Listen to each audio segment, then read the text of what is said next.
Hi, lovelies. We're here on a very Hello. cloudy day. It's a bit mizzy outside, and honestly, it's a bit mizzy inside because, of course, Natty is a bit damp in I'm having a his. detox. A He's very detoxing. mucusy detox. It's Yes. disgusting. So he's having a good old detox from a unknown toxin, and so he's not really been his normal chirpy self. So we wanted to just pop in and have a little chat about a quote that I was reminded of. It showed up in my feed, and I really it gave me pause because I've read it before. Probably a couple of times. Yeah, probably. And it's amazing how the holy writings from any religious source, from any manifestation, are really magical in the sense that you can read them over and over at different times in your life, and they mean completely different things, although the words don't change. And it's like our perspective changes. And the first time you read something, you see one thing, and it's like an onion, and you unravel and unravel and unravel. And I think that's why we are encouraged to meditate on writings, on all the holy writings, because there's such depth of meaning. Yeah, and reading it once just doesn't quite cut it. Because as you grow, you understand more, and if you read the same thing again, you'll understand there's more depth to it. It's sometimes intimidating. Yeah, it takes you into real wisdom. Okay, so this one, I'm just going to read it first, and then we can all have a think. Resolve to gain the victory over your own selves, that haply the whole earth may be freed and sanctified from its servitude to the gods of its idle fancies, gods that have inflicted such loss upon and are responsible for the miseries of their wretched worshippers. These idols form the obstacle that impedeth man in his efforts to advance in the path of perfection. So wow, wow. So, and that's gods with a little g. Yes, little gods. Little gods. Little idle fancies. Yay! Hey, I'm an idle fancy. Hey, you! So, the first time I read this, or in the past when I have read it, these little gods of idle fancies, I always read to be metaphorical. Yeah. So these are metaphors for the behavior of man. So, the gods of idle fancies seemed to be intellectual constructs. So greed, hate, lust, whatever they are, these little gods of idle fancies.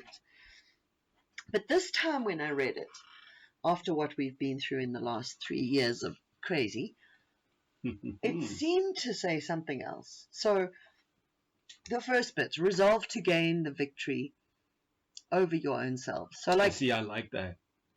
I mean, what's not to like? But to me, that just it. Don't worry, but everybody's like, and then I'm gonna go and I'm gonna give Reiki to this, and then I'm gonna go hug some trees, and then I'm gonna go and, it's not about, that's all wonderful, but it starts here. Don't get more complicated than looking in the mirror and looking in yourself. It's like, it sets the precedent. It's like, hey, people, listen here. This is for you. It's some internal work here. yeah. Okay? That's like the And note. there's a real balance here too. I mean, I always use this phrase of having some people have their heads stuck up their own bums, and that's a really it's a really visceral analogy, because then they have poop in their eyes and they can't see the world properly. So one doesn't want to really be so self-absorbed that you're only concerned with your own. I love the Zen proverb that as much as it is all about you, nothing is about you. Again, these Zen things, they grow on you over time. Hey, when Lena used to throw them at me, I never appreciated them as much, but now I'm kind of getting to them because so resolve to gain the victory over your own self. So that's a huge thing to unpack. That in this paragraph, the most important thing that they put right at the top is, yes, your own self. Yeah. So Yeah. it's not your business what everybody else is doing. Nothing to do with anyone else or anything else in the world. Let's start where the most powerful place is going to be. You! Yes. You, yourself, your business, your nonsense, your trash, your goodness, all of it. It's on you. Don't go blame somebody. Don't go cry. No. What do I need to do here? Yeah. What do I need to do here? So resolve to gain the victory over your own selves. So the victory, first of all, the victory. So one huge big, get yourself together. Yeah. For me, gain the victory. So it's like a marked thing. Gain the victory. It's not a victory. It's not, and you know have what a little battle there. This really speaks to is how people are ping-ponging around, just kind of bouncing off each other and bouncing off other things. You said that word and it makes me feel terrible, and you need to stop saying that word. Nah. It's this whole thing of you triggers. need to just get over that word. Yeah, it's like you triggered me, therefore whatever happens now is your fault. Yes, and now I'm triggered. Now I'm going to go and rob a 7-Eleven. Yeah. And smoke crack because you triggered me. You're a bad person. And that's the whole blame game thing. So it's like, stop the blame game. Get the victory over your own selves. Yeah. Be living on purpose, and with purpose. It's absolutely possible and intentional to get that victory. Yes. So it's not like you're going to have a battle and then, see how you go. It's get the victory. Yes. Get in there, get the victory. So it's almost like pick up your own reins. Yeah. Pick up your own reins. Be in possession of yourself. Have your faculties together. Yeah, be in your own driver's seat. Exactly.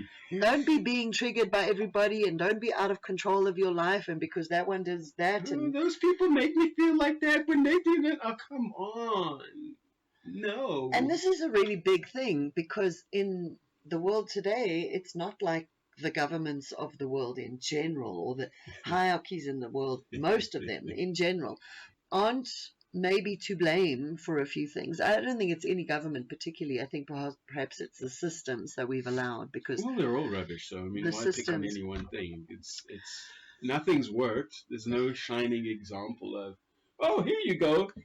It's there's degrees of yay and nay, and it's not all groovy.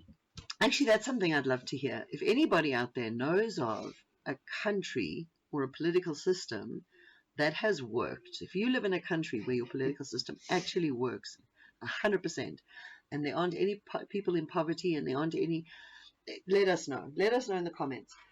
But I don't know. That's actually a good question. There actually may be a place out there that we're just completely unaware of, because we're just so focused on mass media and all this other thing. We don't actually quieten down to hear the voices of everything else. Yeah. So maybe there's a place out there that that actually works, but we don't know about it. So it's very tempting to blame the government, to blame society, to blame the people out there for everything, and then just live your life as a victim. But this guidance, this suggestion here, resolve to gain the victory over your own selves. That feels to me like it's saying the victory over your own self, and the outcome is certain if you put the effort in. It's victory, and from that victory, I think it's also the idea that if you resolve to gain the victory over yourself, then the journey along that process is still going to be about finding the other end of the trigger. So if there is something out there that does trigger you, You just have to follow that back to its root, find that, and heal that, and then you take the triggers out of it. And there's such value in that, because you are free. You're not beholden unto anybody, and anybody can say anything or do anything around you, and you're not going to be ping-ponging inside of yourself, making yourself unhappy and everybody else unhappy. Okay, so that takes us to the next one, that happily the whole earth, and that's expansive in itself, the whole earth. Does that involve the kingdoms of vegetable and kingdoms of animal too? I don't know, but that happily the whole earth. It's like a knock-on effect to me. It is, because if you raise the vibration of one set of people, then you raise everyone's. One energy rise. Yes, takes everyone else with it. Yeah. That happily the whole earth may be freed and sanctified from its servitude to the gods of its idle fancies. Okay. See, I like this one for so many reasons, but I'm gonna let you go first. Freed and sanctified. Freed, well, we've looked at that, so we'd be freed from all these triggering. If we take possession of our own selves, then we would be freed. Freedom and sanctification. And sanctified. Sanctified is interesting. Sanctified. Yeah. So it's like you're purified from those things. Yeah. From its servitude to the gods of its idle fancies. So the gods of mankind's idle fancies. Okay, so that brings up pictures for me, because immediately I'm seeing celebrities. I'm seeing the elites. Sports people. So as much as this could be a metaphor, like the small, and it's the gods with the little g, gods of its idle fancies, it's things that we worship. We worship wealth, we worship fame, we worship notoriety. We worship, anything that makes us feel better than where we are right now, we worship it. I think it's also related to the physical pleasures. So it's a step beyond survival. Well, maybe it starts in survival, because someone in survival, remember, survival takes us into addiction, because when we're in survival, often we do things to survive that we're not proud of. Then we have to live with shame. Shame takes us into addiction, to avoidance behavior, which takes us out of presence. And see, I just have a theory that everybody is an addict and everybody is a victim, but it depends on what degree, and it depends on so many things. So no, you see, then we'll disagree, because I don't think everyone's an addict. To some degree. No, the 5 cents, there's a lot of 5 cents people who do not need to avoid anything because they feel nothing about that. Their conscience just doesn't speak to them. Yeah. They are out there. Yeah. I know we don't attract a lot of them because we're not, but that sounds very, very painful and very alone. I have met them. They are out there. I'll take your word for it. I don't want to meet them. I'm sure they're out there, and I'm sure I will. But right now, most of the sensitives and the 5 cents are addicts in some way. Okay. If you delve into any of the, it's a 6th sense and a sensitive thing, that most of us are attracted to avoidant behavior because we need to quieten out that. But now we're going on a tangent. Sorry, absolutely tangent. Okay. Tangent. My bad. Coming back. It's the fever in my head. Sanctified from its servitude to the gods of its idle fancy. So that can be figurative, or in my head when I read this again, I suddenly made it literal.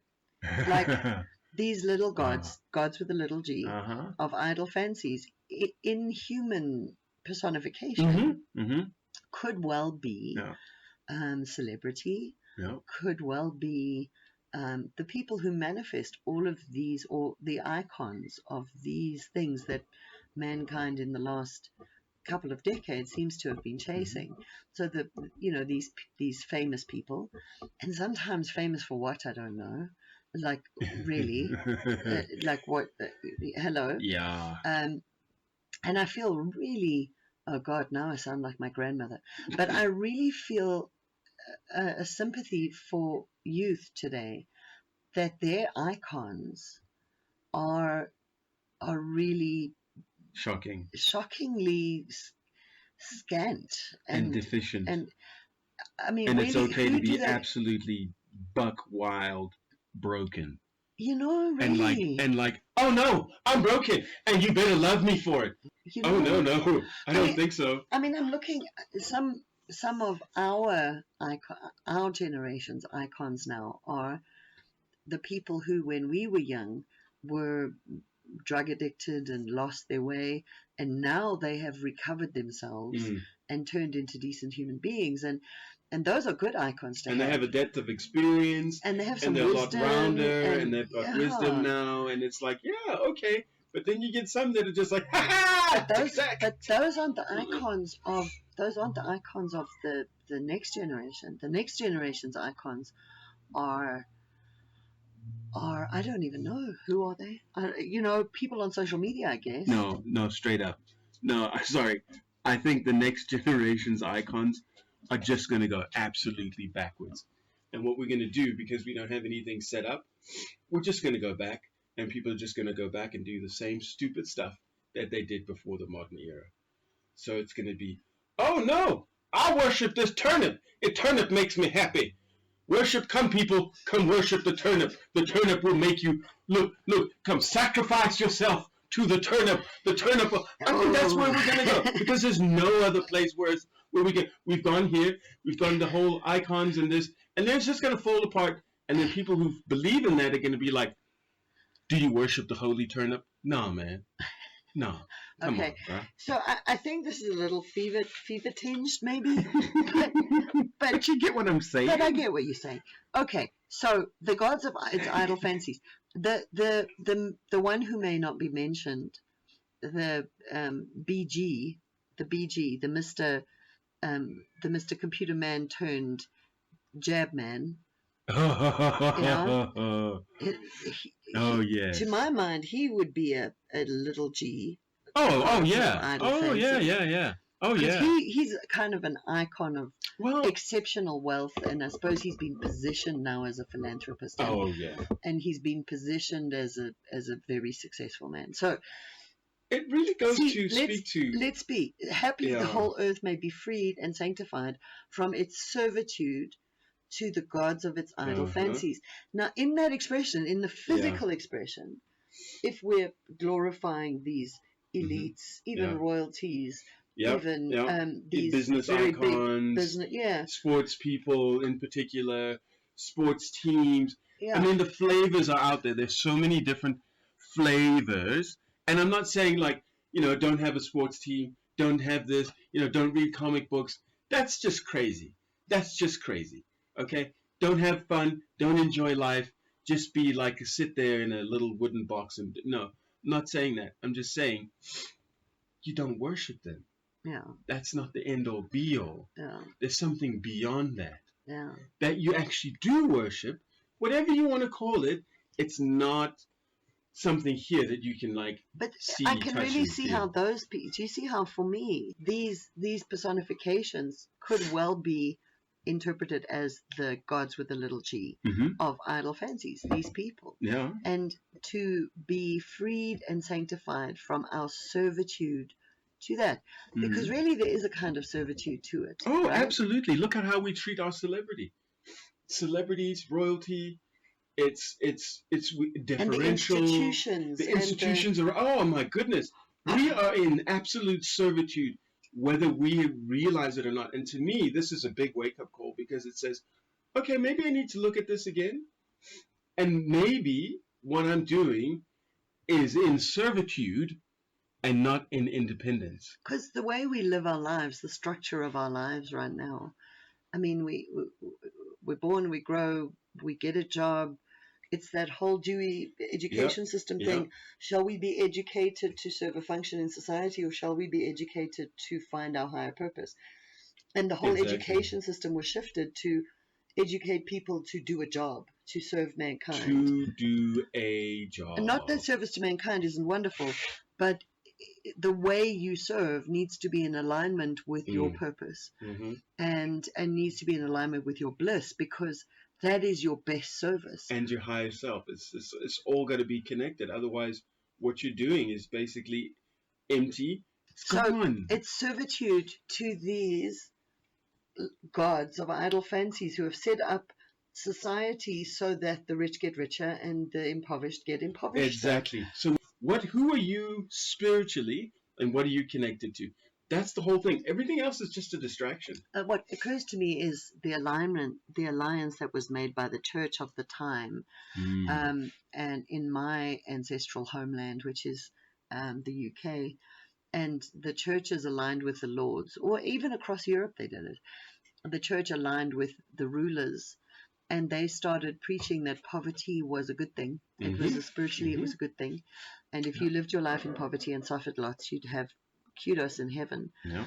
And that aligned with the rulers of the time, who didn't need people getting out of their assigned place in the world. They needed to be happy being in the dirt and the muck. Yeah, a potato farmer or whatever it was. And whipped up together, and let's go fight this person because for whatever silly reason I'm telling you. Yeah, people really accepted their lot in life, whatever that was, and that was about genetics, really. You were born into that family line, you were okay.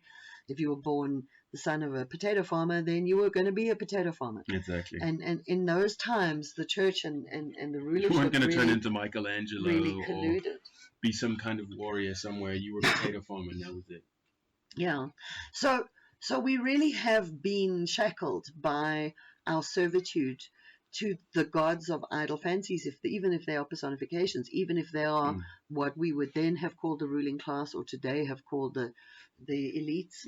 You know, we have been shackled by our servitude to the existing structure. Yeah. So compliance, and please don't get me wrong, I am not advocating rebellion or any kind of anarchy here.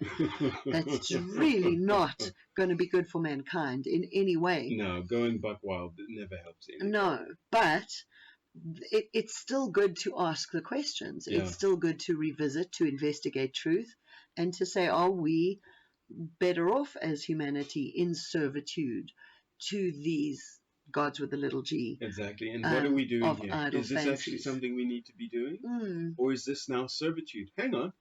No, just the basic principle that you need to be wealthy to be free in life. Okay? That was actually, that whole idea is set up by the wealthy. Exactly.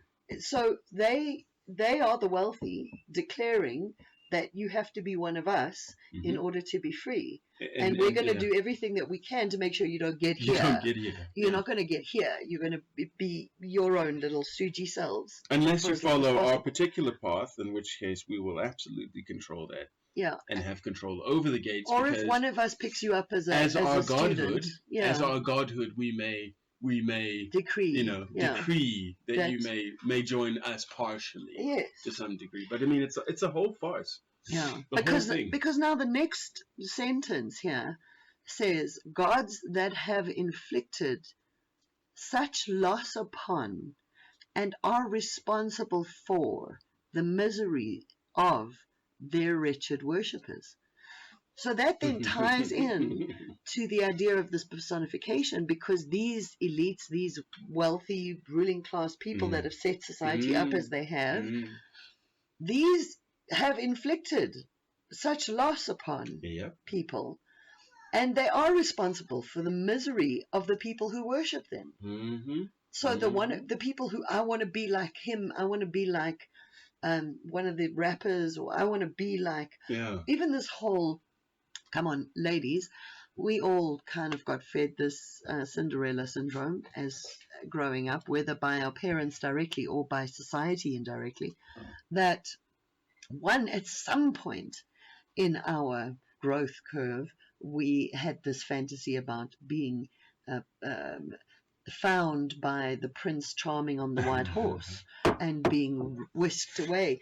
And then, I mean, it was Diana who showed us what happens when you get whisked away. What happens when that fantasy becomes a reality. She really burst that bubble. Absolutely south on you. Yeah. And you have no control. It was quite fascinating. Yeah, it was. To see that. So, gods that have inflicted such a loss upon and are responsible for the miseries of their wretched worship, which makes me think that my second understanding, my second layer of understanding, my first layer was that this was a metaphor, and then the second understanding is it's pointing to a personification, that these are that he's talking about real people, that these people have inflicted. I mean, the metaphor can, greed can inflict loss upon and be but can a metaphor be responsible for? I mean, yes, maybe it can. Well, here's the thing, right?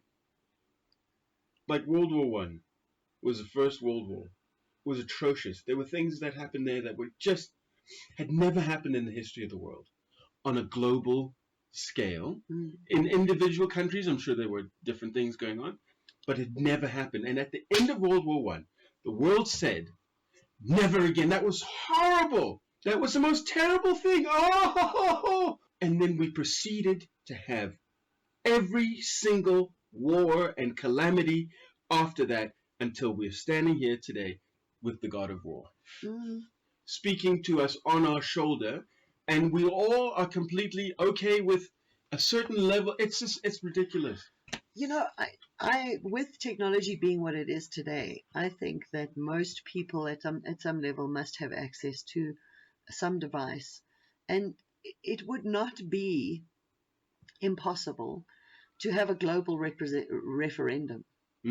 Just to have a global referendum and to ask the people of the world, would you support another war? And if so, when, how, under what circumstances? It would be interesting to see the outcome of that. Okay, so we went into World War there. I'm not sure why. Tangent. The gods. Yes, it's the gods, because the God of War is one of those. Yeah, yep. The gods of war, gods with a little g, that have inflicted such loss upon. Yeah, sorry, we need to just hold. Let's see if it does it again. No, now we're back. Okay, I just had to unplug it and replug it. So let's go from the top. Resolve to gain victory over your own selves, that haply the whole earth may be freed and sanctified from its servitude to the gods of its idle fancies, gods that have inflicted such loss upon and are responsible for the misery of their wretched worshippers. And really, the first time I read this, back in whenever, I'd really thought about it metaphorically, right? But now it really, when I read it, I just get imagery of actual people who have become our gods in society, of icons of wealth and icons of various, even like gangsters and it's across the board. There is no safe whatever in that term, because there is an icon there already. And to me, if you're an icon, you're a god with a small g. And that's kind of what the intent was, because they can do no harm. They can float above the laws, do whatever they want. You know, the world is locked down, but I have my jet, so I can go wherever I can go whatever I want. And I'll tell you, stupid people, what you should be doing. I have a question, though, in the back of my mind, but surely by now we know that wealth doesn't bring happiness. But it seems like we don't know that, really. No, because none of those people really come out and say, do you know what? I thought that when I had money, I would be absolutely happy. But you know what? I have money now. I have the same issues that I have. And in fact, I have new issues that I didn't even know existed. But I'm putting on a great front. No one's willing to actually just bear it all and be like, look, I'm a person. I'm a person just like you. Yeah. People say, oh, they're just like us. They put their pants on one leg at a time. Yeah. Well, show me the person who actually lives that completely and is in the public eye. Yeah. I mean, all I can see is if you have a lot of wealth, you can maybe afford the medications that would stop you from being. But I don't see joy there. How many truly joyful celebrities do you see? I mean, there are a lot of purposeful ones. Yeah. And this is why I'm bringing this up, because I don't believe these things are mutually exclusive. Yeah. I believe you can have wealth. Exactly. They've been presented that way, but it's not that way. It's not that way. Yes. I think it's all tied in with our theology and with the rules that were created to enslave mankind, exactly, more or less. Because even within these writings, we can see that the whole of the earth has been created for us, and we can do what we want with it as long as we let nothing come between us. Yeah. And yeah. So the last part is these idols form the obstacle that hath impeded man in his efforts to advance in the path of perfection.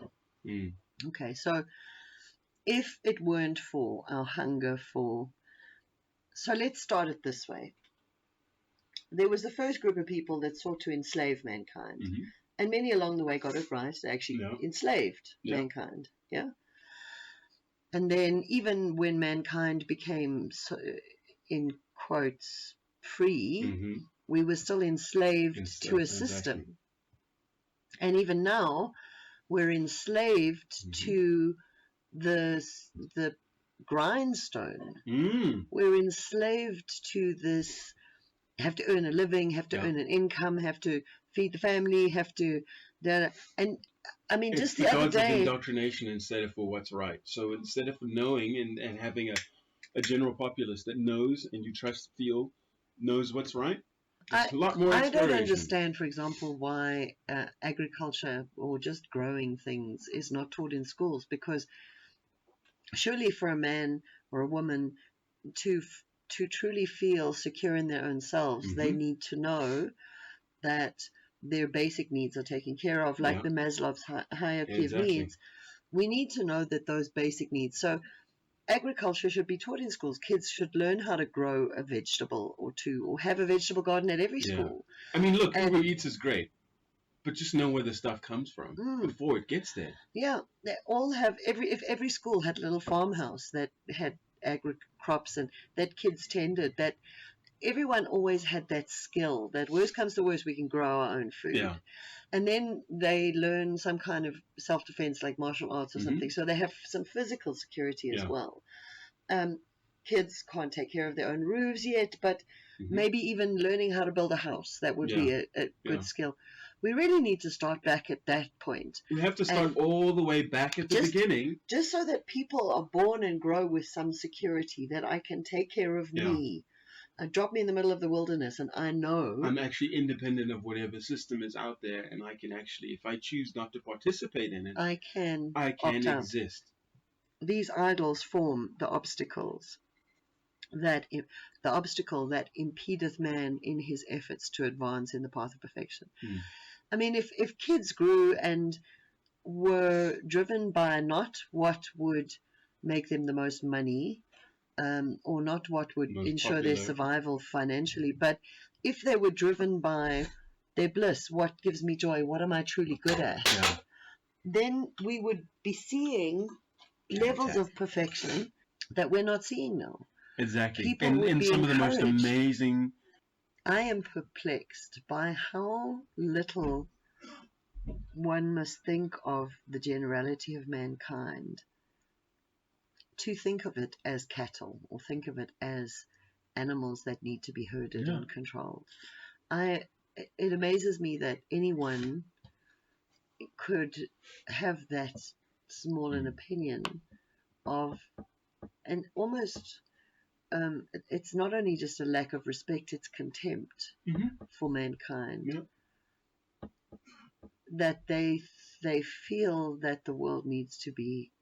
And look, to some extent, obviously, there are systems that are needed to corral psychopaths and, and mass murderers. And yeah, sure, the innocent must be protected. But on the other hand, people need to be able to follow their bliss and achieve the perfection that they might otherwise not, if they... I mean, we might have 200 Picassos out there working 9-to-5 jobs in a supermarket because of the need for survival. And they could be making the world a better place with their art and their creativity and all of that other stuff. But we'd never know, because their dreams have been crushed and destroyed. And the only question they ask you is paper or plastic. But here's the amazing thing about Africa, is over the years I've seen these incredible stories come out of Africa, like the young man who built an engine to run on water because his family's tractor broke down and they were a farming community, and so there was no other choice. Out of necessity are born incredible things, and people like that really show us that the capacity of mankind, that when we have everything fed to us, sometimes the hunger Dies that's away. left Yeah. doesn't inspire us to greatness. Yeah. But when there are times that really call us to step up, then mankind finds a new capacity that is greater. So, one last read. Resolve to gain the victory over your own selves, that haply the whole earth may be freed and sanctified from its servitude to the gods of its idle fancies, gods that have inflicted such loss upon and are responsible for the miseries of their wretched worshippers. These idols form the obstacle that impedeth man in his efforts to advance in the path of perfection. So there it is, folks.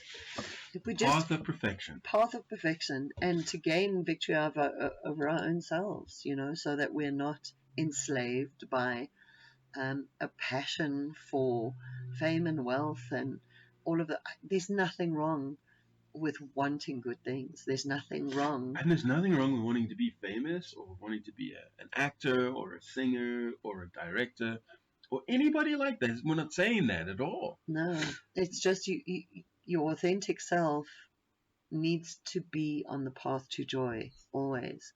And if your joy and your bliss is going to be found in being an actor or being a celebrity, go for it. But try to remain authentic on the path and show people how that really looks. Exactly. And I think there are some celebrities who do that, even though their roads are rockier, But idols, we need to be careful of idols. Yeah.